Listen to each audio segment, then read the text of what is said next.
Program is intended for listeners who are blind, have low vision, or have another print disability which makes reading, holding a book, or turning a page difficult or impossible.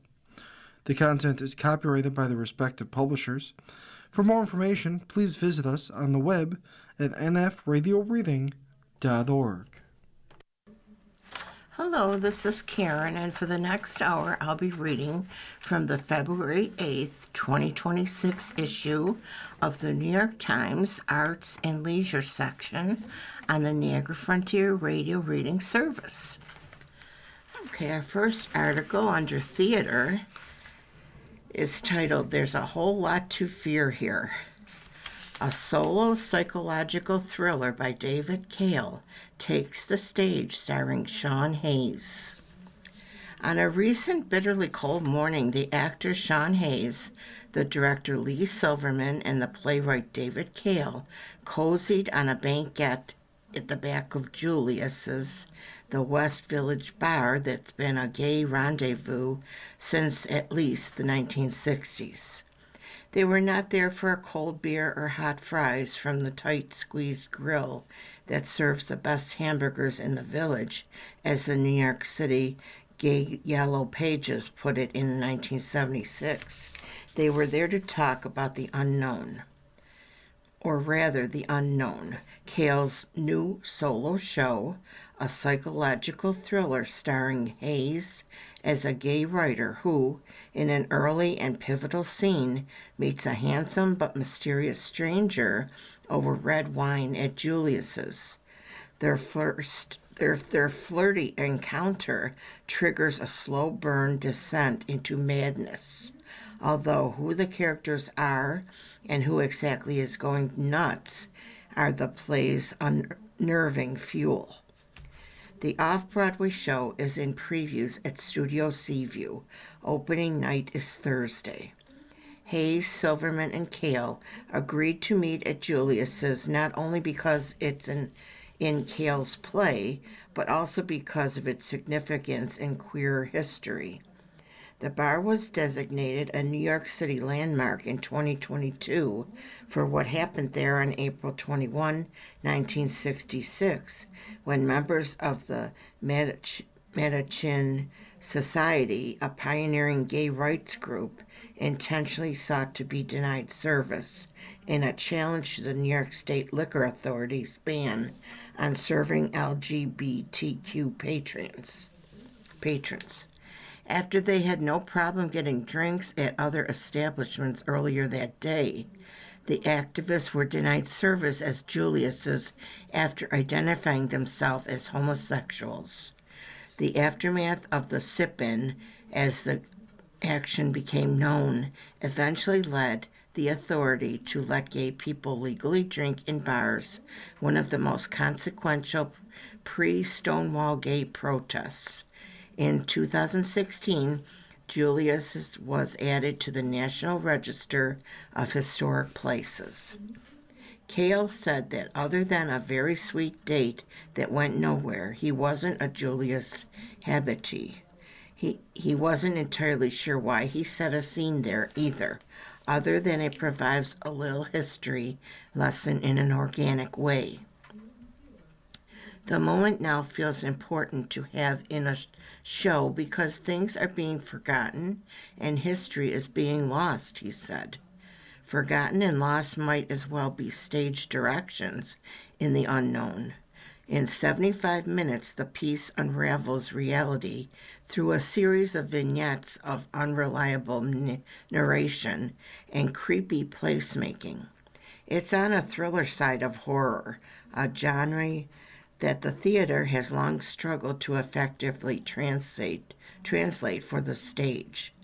Musical efforts tend towards deliberately hammy Little Shop of Horrors or inadvertently camp Carrie, and only occasionally genuinely macabre Sweeney Todd.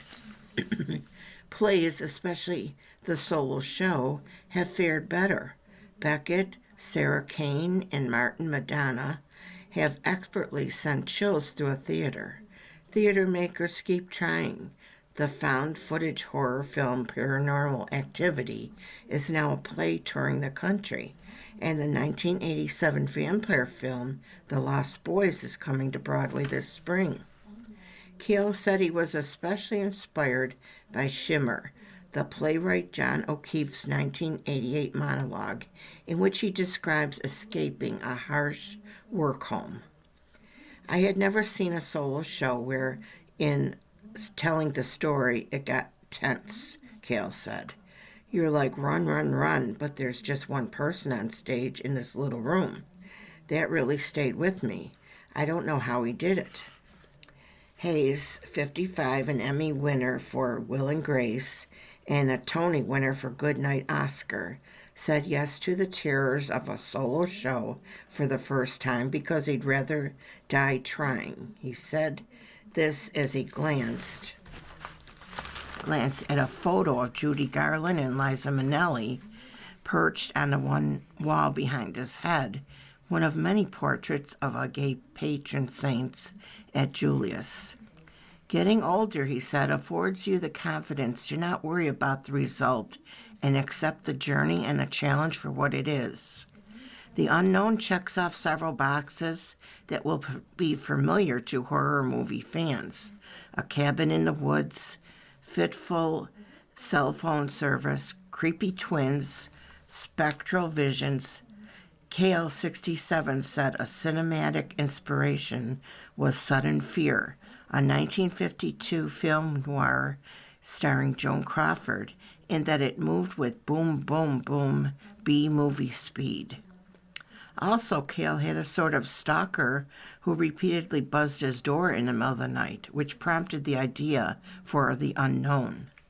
It was somebody who was harassing me, he said. It's not funny, but I really enjoy things like Clute, Jane Fonda being chased by someone she doesn't know.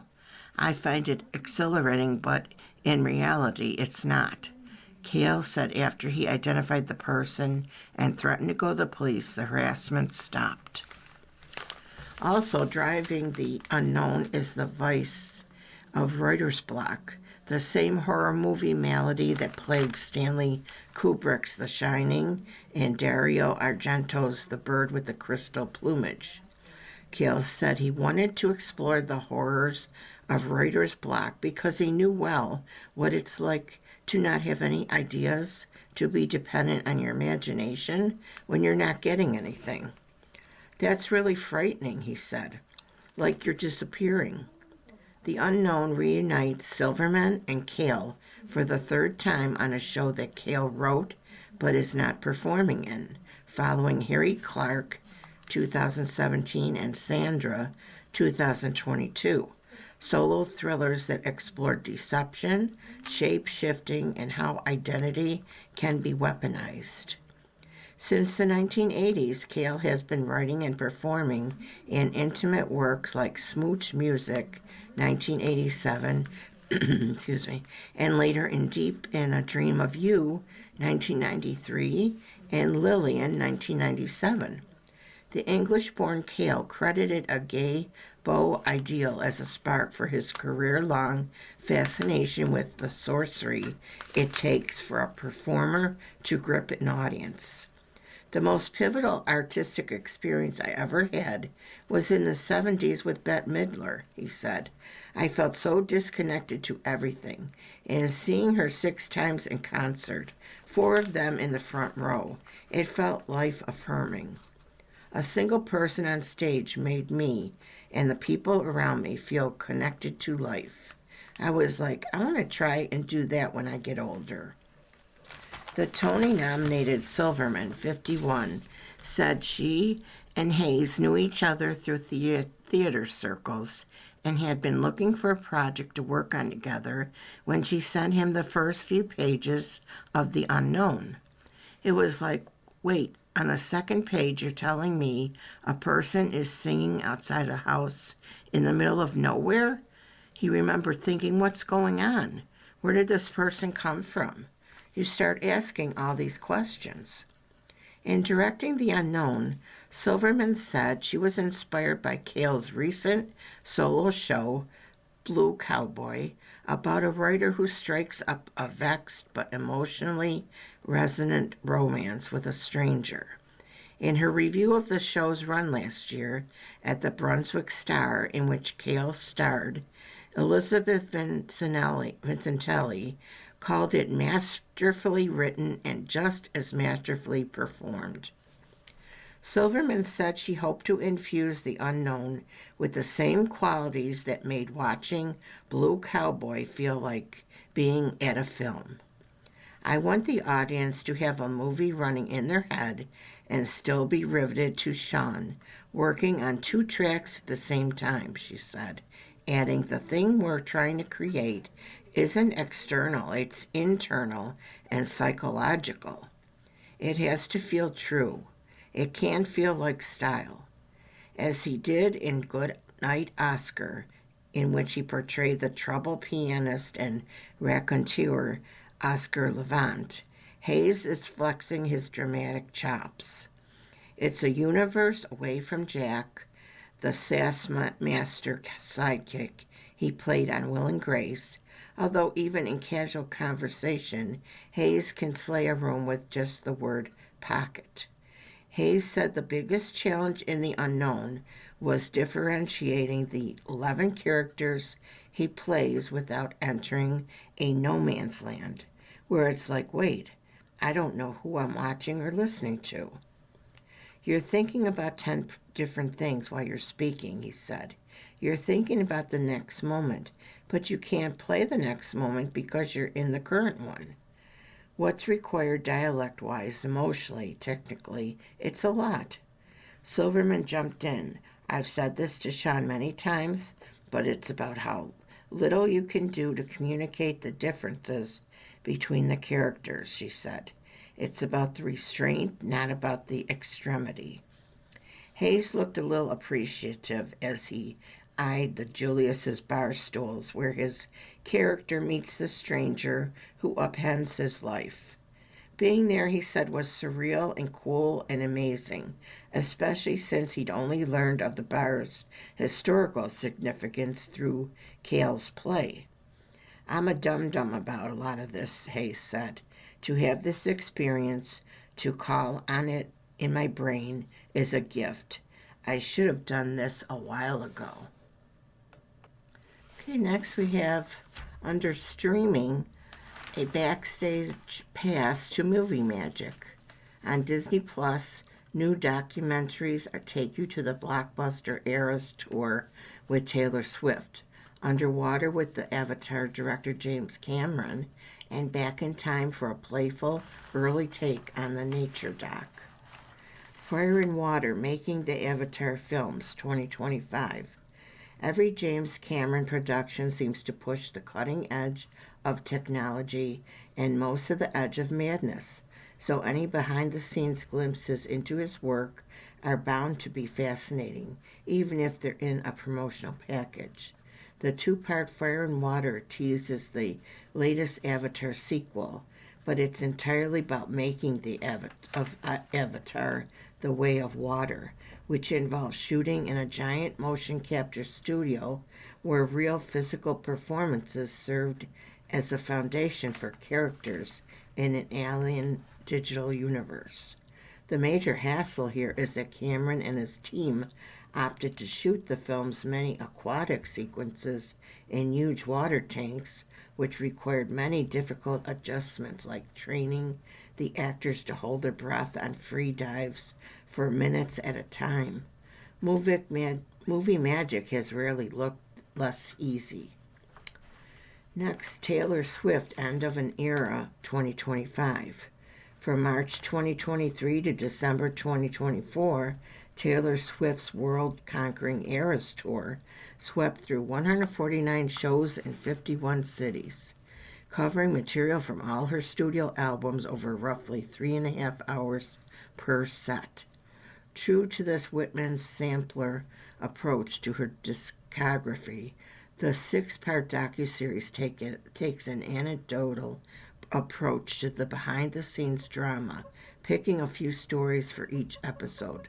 Swift's dancers get the largest share of the spotlight, but the series also addresses violent threats to the European leg, the logistics of specific numbers, and fun cameo appearances by Ed Sheeran, Florence Welch, and Travis Kelce, now her fiance. It's a generous trove of material for fans. Next, Elio 2025. Though it's a starry-eyed fantasy that mostly set in outer space, this minor-key Pixar original has less in common with the magisterial wonder of Wall-E than modest misfit comedies like Luca, which might explain why it sputtered out at the box office.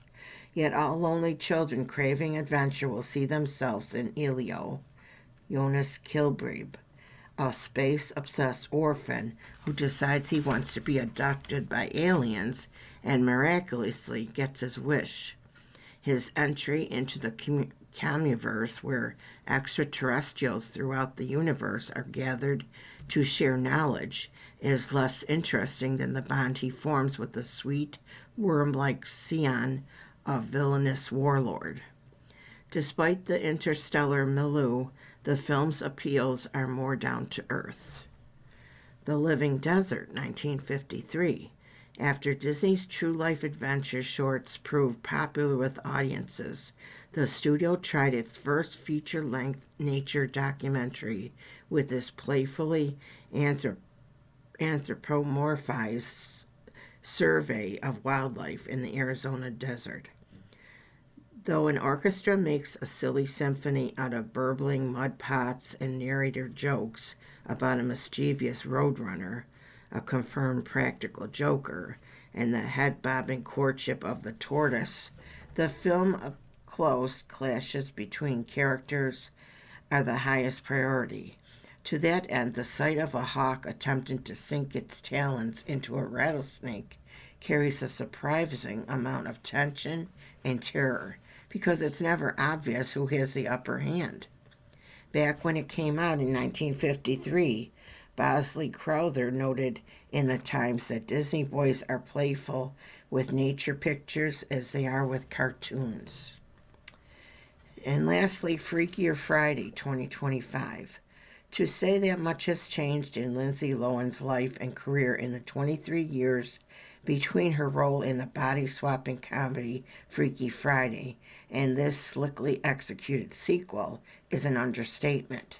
Many viewers will surely carry knowledge of that history into the new film and find plenty of reasons to root for Lohan, who carries the unmistakable glimmers of her younger self into the role of a put-upon single mother caught up in another metaphysical switcheroo with her mother, Jamie Lee Curtis, and two teenage girls. It's a little tough keeping track of who's supposed to be who, but hey, it wouldn't be called Freakier Friday if it were any simpler. Despite these complications, Alyssa Wilkinson assures the film ends in a satisfying place and echoes its predecessor. And you've been listening to a reading of articles and features from the New York Times Arts and Leisure section on the Niagara Frontier Radio Reading Service.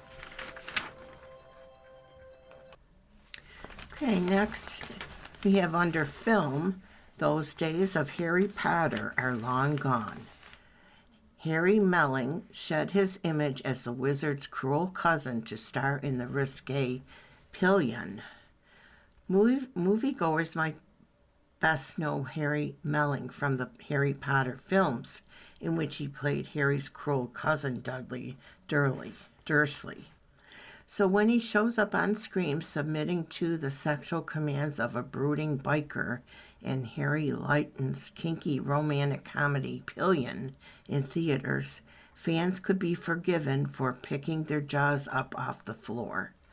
Melling's part in Pillion, an imaginative role that leaves little to the imagination, solidifies a career shift since his Potter days that has taken him from tragic, a gold-invoiced actor without arms or legs who is exploited in The Ballad of Buster Scruggs, to cunning, the Prince Malcolm in the Denzel Washington-led adaptation of Shakespeare's Macbeth, to charming, a young Edgar Allan Poe in The Pale Blue Eye, too risque pillion.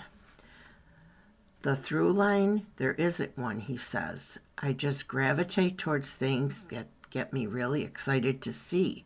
Can I possibly make sense of that?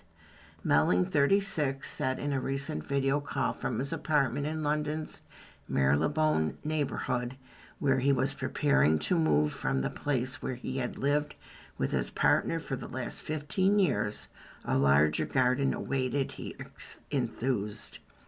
Is he aware of the "now I have a crush on Dudley" discourse which has been sweeping the internet since he cropped up as a dapper chess champ in The Queen's Gambit on Netflix in 2020?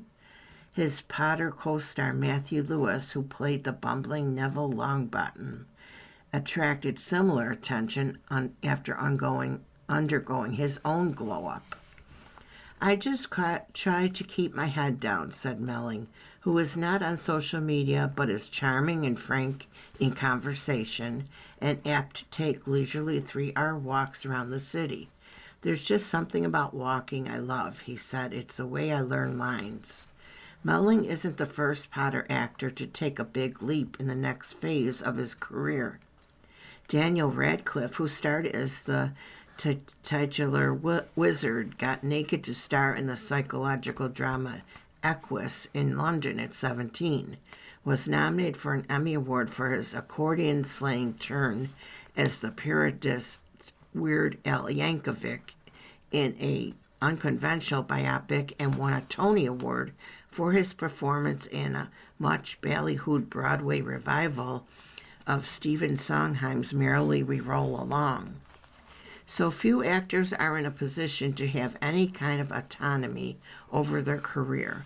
So if you find yourself in that position, use it and have fun, Radcliffe, 36, said in a recent interview. Do as many things as you enjoy as you can. The youngest of 3, Melling grew up in London and has plenty of actors in his extended family. His grandfather, Patrick Troughton, was the second Doctor Who. He said that he knew from an early age that he wanted a career on stage. I love the possibility of being able to perform and to tell stories, said Melling, who played a number of roles in Saturday's stage school productions. One of his favorites was the menacing farmhand Judd Fry in the musical Oklahoma, before heading to the London's Academy of Music and Dramatic Art. After landing the Potter role when he was 10 and doing 5 films, he returned to his theater roots, starring in King Lear opposite Glenda Jackson in London's West End, playing the dual role of Jason and his foul-mouthed sock puppet Tyrone in the dark comedy Hand to God, and even writing and starring in a one-man play, Peddling, which he performed in London and off-Broadway. The New York Times' Laura Colin Hughes named it a critic's pick, calling his performance delicately calibrated. It was nice that people didn't see me as Dudley anymore, said Melling, who slimmed down while at drama school between the 5th and 7th films. I could start a new career. Big swings were a theme in a majority of his post-Potter projects, so when he read the script for Pillion, he was drawn to the character of Colin, a bashful choir-singing parking attendant whose world is turned upside down by Ray, a swaggering leather-clad biker played by Alexander Skarsgård. They enter into a rigidly prescribed sexual relationship, with Colin learning how to be the submissive to a Ray's controlling dom. What I love about the script is that it feels so familiar in a lot of ways, but at the same time it's looking at a unique subculture, he said of the film, which centers on BDSM, bondage, dominance, sadism, and masochism relationship. Since its premiere at the Cannes Film Festival in May, where it won a Screenplay Award, Pillion, the film's title, comes from the British term for the passenger seat on a motorcycle, or in this case, a submissive in a BDSM dynamic, has found an unexpectedly warm reception. It was named Best Film of the 2025 British Independent Film Awards, where Melling also earned a nomination for Best Lead Performance and picked up 3 BAFTA nominations last month. The Guardian's Peter Bradshaw wrote that Melling becomes more impressive with every screen outing. Leighton, who was making his feature directing debut with the film, had previously seen Melling in the 2020 violence-soaked period drama The Devil All the Time, in which he plays a fanatical preacher opposite Tom Holland and Robert Pattinson. Leighton was struck, he said, by how he was drawn to Melling in every scene, even though he plays a minor character. And in real life, when Melling isn't dousing himself with live spiders and trying to resurrect the dead, Harry has an optimism about him like Colin, which means you want him to succeed, Leighton said in a recent video call from London. You really cheer his successes because he emits this kind of sweetness. That was also what came through the first time Skarsgård met Melling, 2 days before they filmed a pivotal scene for their characters, a wrestling match in open butt singlets that ends with Ray lifting a shrieking Colin into the air with his feet.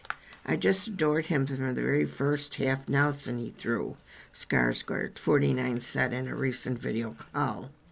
Though Melling's gentle demeanor might initially seem to have parallels to Colin's, there were moments, Skarsgård said, when Melling surprised him.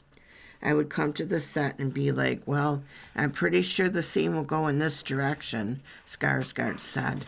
And then he would do something a bit more confrontational than I expected, or sometimes less confrontational and more playful and fun. It was exciting and kept me on my toes. In the film, their unconventional relationship blooms over several months after an alleyway hookup as they storm across the London suburbs on Ray's motorbike in between kinky encounters. There's just one condition. Ray expects Colin to be entirely submissive, from cooking him meals to curling up at the foot of his bed like a dog. It might sound problematic, but Colin soon finds unexpected purpose and pleasure in catering to Ray's every whim. They have a different way of loving each other, said Melling, who sees the film as a love story. On some level, it's abusive, and the line does get crossed, but hopefully that's the trick the movie plays on the audience. You're really wanting this relationship to work, even though you know there are gray areas. Coming up, Melling has a role opposite Jodie Comer in another project that definitely qualifies as a left-of-the-center turn, the indie horror musical Stuffed, about a brooding taxidermist, Comer, whose secret desire is to stuff a human specimen. The catch? The human, a lonely man so afraid of being forgotten that he volunteers his game. And then Skarsgård, for one, is ready to see him do more musical theater. He has the voice of an angel, he said, and I asked him to call me every night to sing me a lullaby so I could go to sleep. And you're listening to a reading of articles and features from the New York Times Arts and Leisure section on the Niagara Frontier Radio Reading Service. Okay, our next article under television, Miss Piggy is still the top hog. A special is a reminder of her rise from minor player to sassy pop culture phenomenon. Nearly 50 years ago, a prima donna pig made her first appearance on The Muppet Show and quickly became its breakout star. Within a few years, she was a sought-after Hollywood celebrity, a pinup model, and the author of a best-selling book. Well, Miss Piggy is ready for her close-up once again. Jennifer Lawrence, Emma Stone, and Cole Escola, oh Mary, are developing a movie for the character, and a new Muppet Show special is streaming on Disney+. Piggy is front and center in that special, making snidely aristocratic remarks in a Regency-era sketch, hijacking Kermit's duet with Sabrina Carpenter, and giving the people what they truly want. Moi. For Eric Jacobson, playing a glamorous pig has been the role of a lifetime.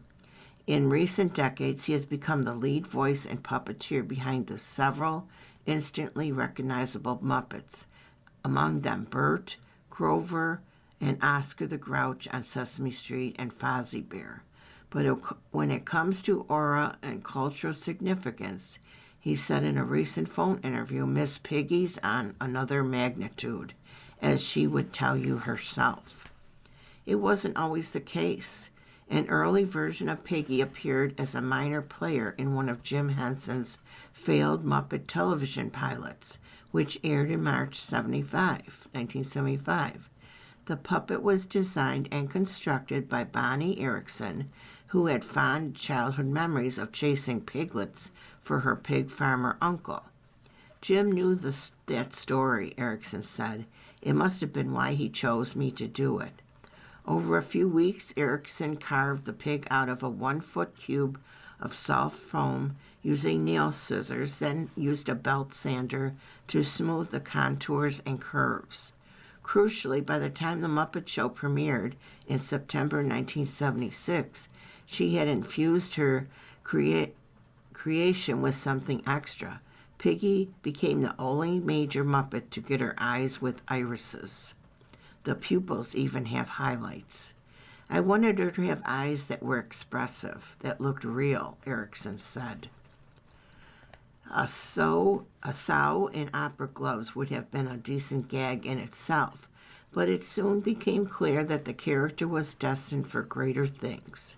In rehearsal, a script specified that she deliver a mere slap, but the puppeteer Frank Oz instead had Piggy execute a swift karate chop, preceded by a full torso wind-up and accompanying hi-ya that sent Kermit flying. Miss Piggy was born. She was named Piggy Lee in honor of Peggy Lee, Erickson said, until an attorney advised a name change.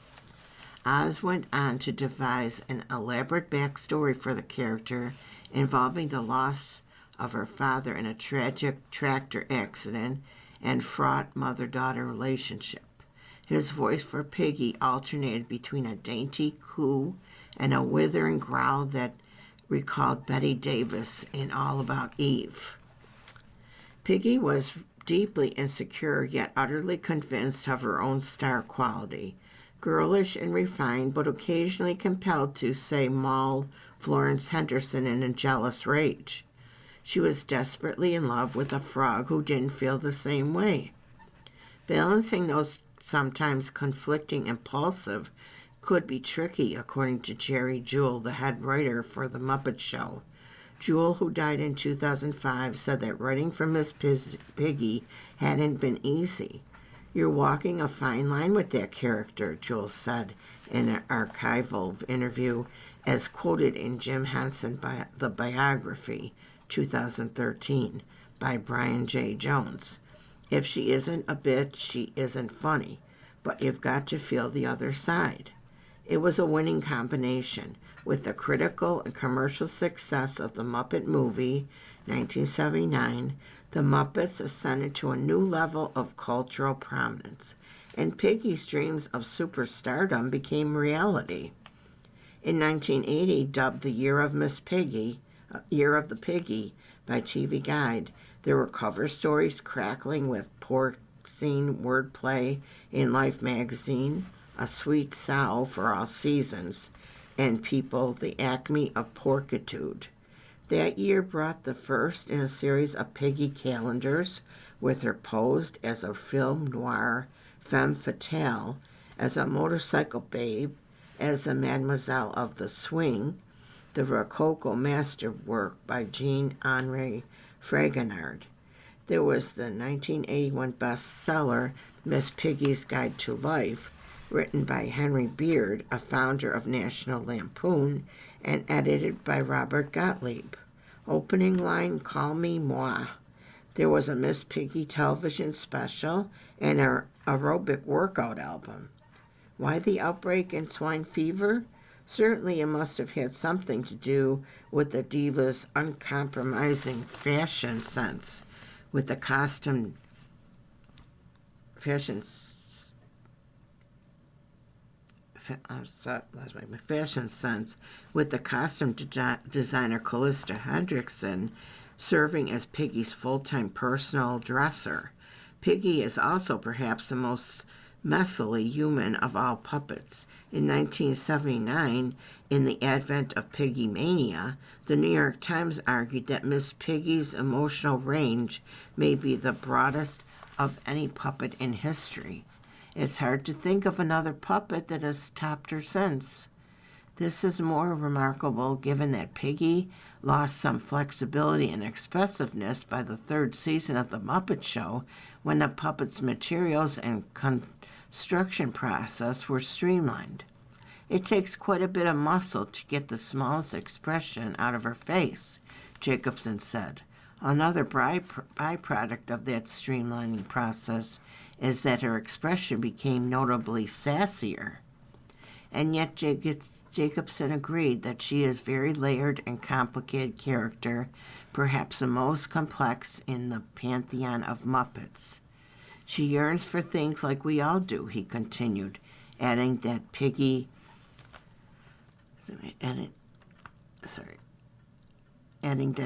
also has a kind of drag allure. RuPaul is a fan. She's this fantastic mashup of masculine and feminine.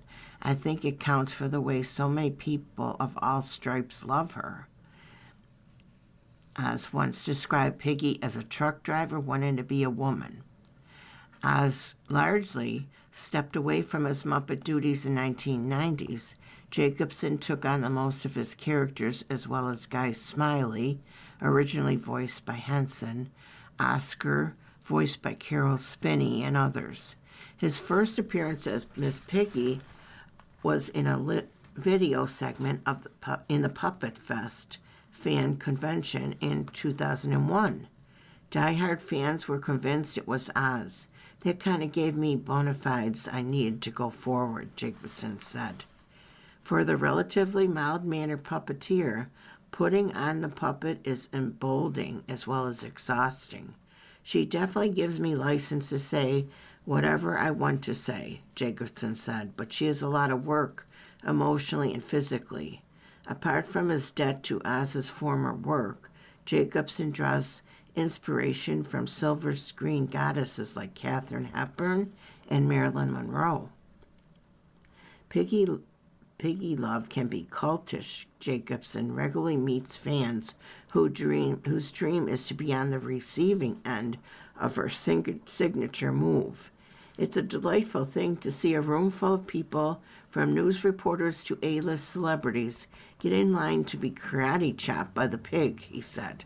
The new Muppet Show special has Kermit, Miss Piggy, and the whole furry, felted company return to the variety show format of the original, and an array of cheerfully bonkers acts, that irresistible theme tune, and chaos behind the scenes.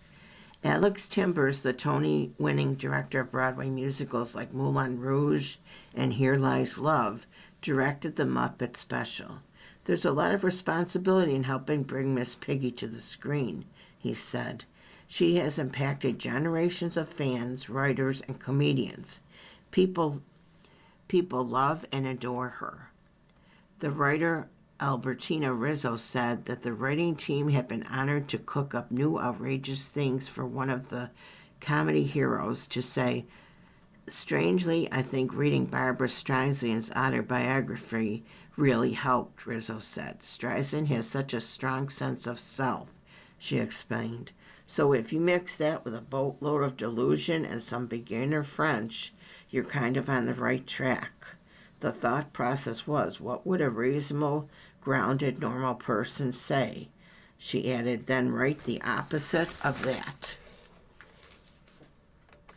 And next we have under art, Fragile Lives in a Violent World. Mona Hatoum's work deals with themes of danger and displacements, highlighting the instability of our times. Inside a lofty gallery at the Fondazione Prada in Milan, a tower standing several stories tall started to dance. "This makes me want to cry," said its creator, the artist Mona Hatoum.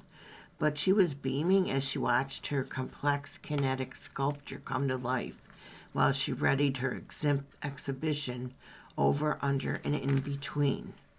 Hatoum's soaring tower zigzagged and lurched, buckled and straightened again, its hinged aluminum beams manipulated by overhead cables like a motorized marionette.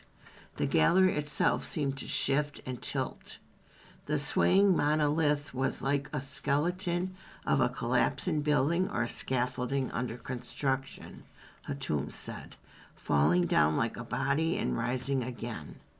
Titled All of a Quiver, it's a monument to humanity's cycle of creation and devastation, conjuring bombed-out homes like those in Gaza, but also skyscrapers going up in Manhattan, Milan, and elsewhere.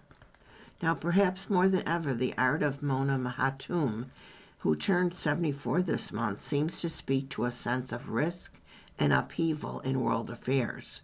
But she's been sounding the alarm since the onset of her 4-decade career. Hatoum was born and raised in Beirut, Lebanon, to Palestinian parents living in exile.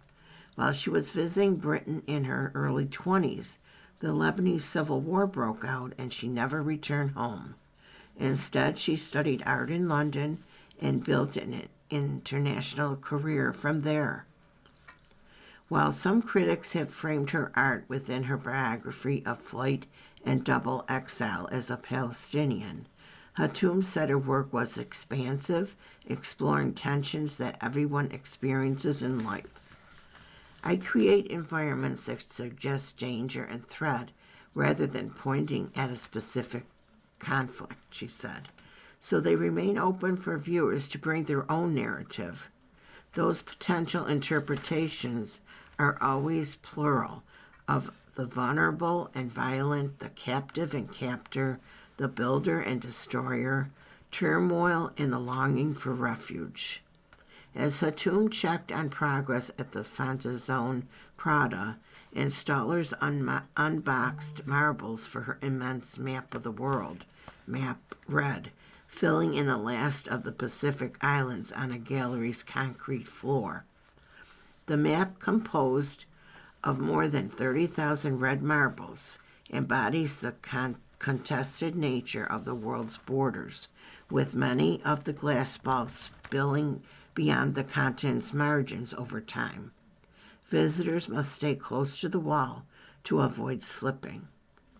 In the next hall, Hatoum paced under the show's third large-scale installation, which also entwined beauty with danger, a spider's web strung with hand-blown glass orbs stretching overhead across the entire vast space, a gossamer trap that makes viewers feel like insects.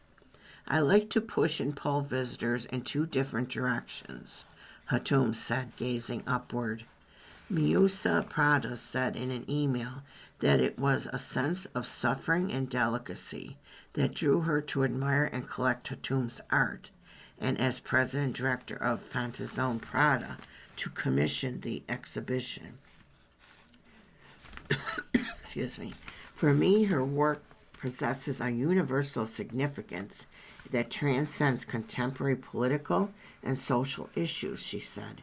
"It confronts us with the cruelty of existence and transforms objects that should invoke intimacy and familiarity into something else entirely." Hatoum has been the subject of many other exhibitions at major museums, including retrospectives at the Pompidou Centre and Tate Modern, at the Barbican Art Gallery in London. A double show that closed in January paired her work with the sculptures of Alberto Giametti. The juxtaposition of Giametti's post-war works, steeped in existential dread, with Hatoum's creations highlighted the enduring nature of her concerns, said Sinead Javeri, the head of visual arts at the Barbican. Both artists explore the psychological and emotional impact of violence on humans and on humanity as a whole, he said. At the Barbican, Giametti's sculpture The Nose was encased inside Hatoum's cube, a cage of steel bars. Nearby, her scorched chairs, reduced to ghostly frames of chicken wire, remains of the day which won the Hiroshima Art Prize, struck a nerve in a gallery built in a World War II bomb site. We are living in the midst of conflicts and strife now, Javeri said, adding that the show in London became a space for catharsis as well as reflection. One of Hatoum's major themes, surveillance, first gripped her while she was studying art at the Slade School of Fine Art in London. She said that the city was teeming with security cameras and reminded her of George Orwell's 1984. At the Slade, she created videos and performances that incorporated live footage of the audience, scandalously interspliced with naked body parts, to remind viewers that they were under constant observation. A few years later, she even filmed an endoscopy inside her own body. I became very interested in the architecture of control and the architecture of institutional violence, Hatoum said. You're watched by cameras everywhere with structures designed to spy on you and confine you to set boundaries, so you don't have any freedom. Starting in 1989 while teaching art in Cardiff, Wales, she learned to weld steel and cast bronze and turned her practice toward materials like barbed wire, rubber, glass, and even human hair. After seeing an Art Povera show featuring a Pier Paolo Calzari piece covered in ice by an attached refrigeration unit, she produced The Light at the End in 1989, a structure with scalding hot bars that resemble a prison door. The work provoked instinctive bodily reactions and gave form to that architecture of control, setting the path for the sculptures and installations that since have defined her art. Those include Light Sentence from 1992, featuring stacks of wire lockers that recall jail cells, or the project buildings of Paris suburbs, which locals call cages à lapins, rabbit cages. A bare light bulb casts moving shadows through the wire grids, and viewers see their own silhouettes behind bars, producing a visceral sense of confinement and surveillance. There's a certain liberation in making these structures of captivity, Hatoum said, in showing people the captivity they're in. I'm trying to make people realize that there's danger around us and there's a conspiracy to limit our freedom and imagination. I became an artist because I wanted to break free of restrictions ever since I was a kid, she added. Growing up as a girl in an Arab society, she felt the weight of rules and regulations limiting my freedom, she said, and I felt that artists had the freedom and the poetic license to defy the rules and be limitless.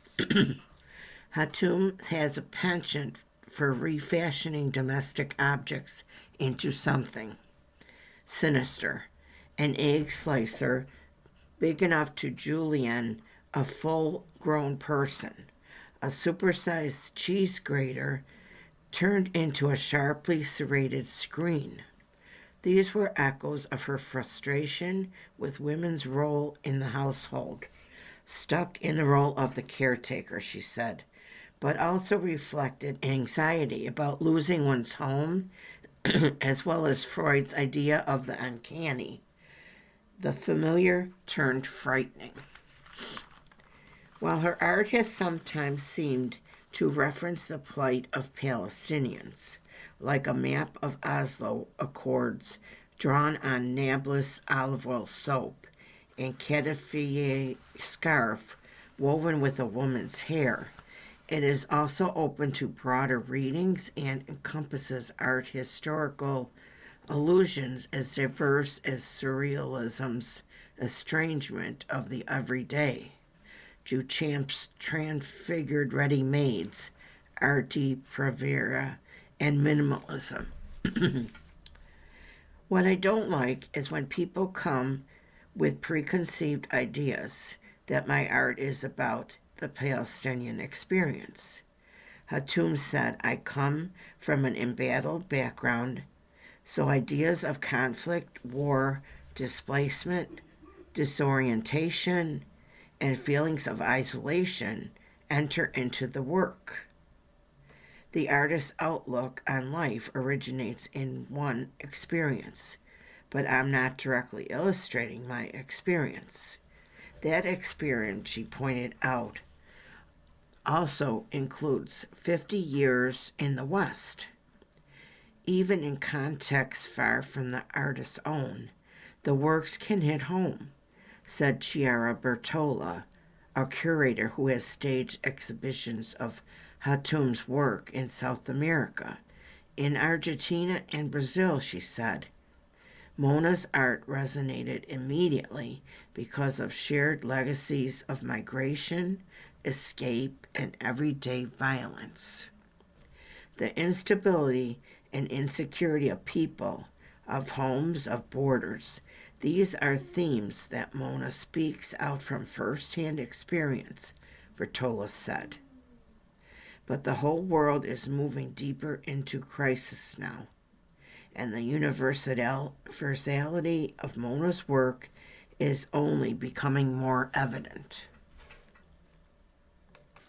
And I'll just read a little part of this article about Bad Bunny will make Super Bowl history, because he was on last night.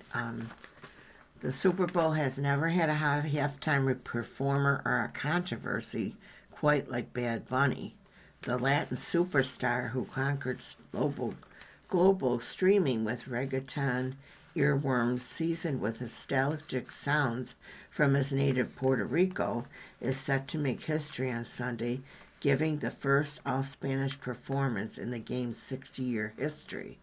It will be the capstone achievement for a transformational figure in Latin pop who has broken ticket records around the world, racked up 15 top hits, and last week took Album of the Year at the Grammys in another milestone for Latin music.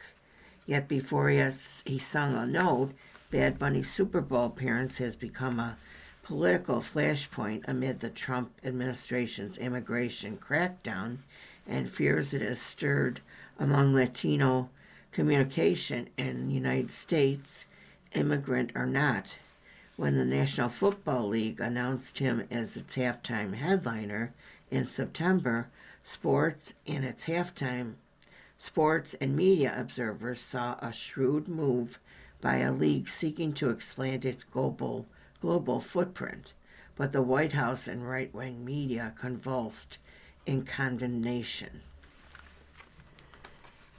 And it said Bad Bunny will not be singing national anthem. That's Charlie Puth, but his performance may be seen as happening dangerously close to an all-American totem. Desiree Perez, the chief executive of Rock Nation, did not respond to questions about the political controversy over Bad Bunny's announcement, but she hailed him as an ideal choice for the moment. Bad Bunny is a global phenomenon whose cultural impact transcends music, Perez says. This will be a celebration with a world audience on its feet. And you've been listening to a reading of articles and features from the February 8th, 2026 issue of the New York Times Arts and Leisure section.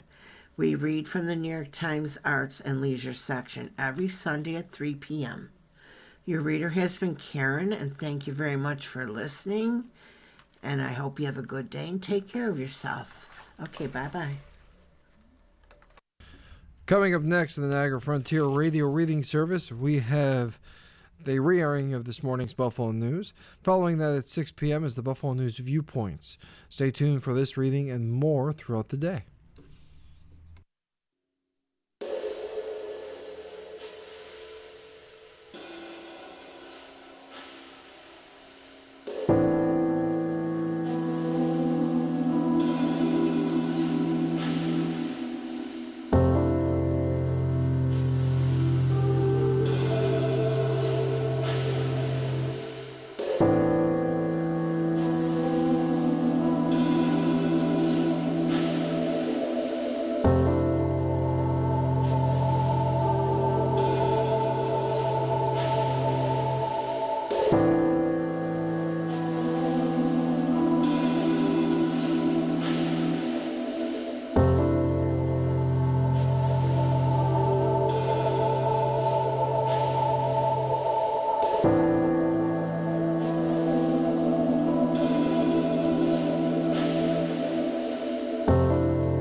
The following program is intended for listeners who are blind, have low vision,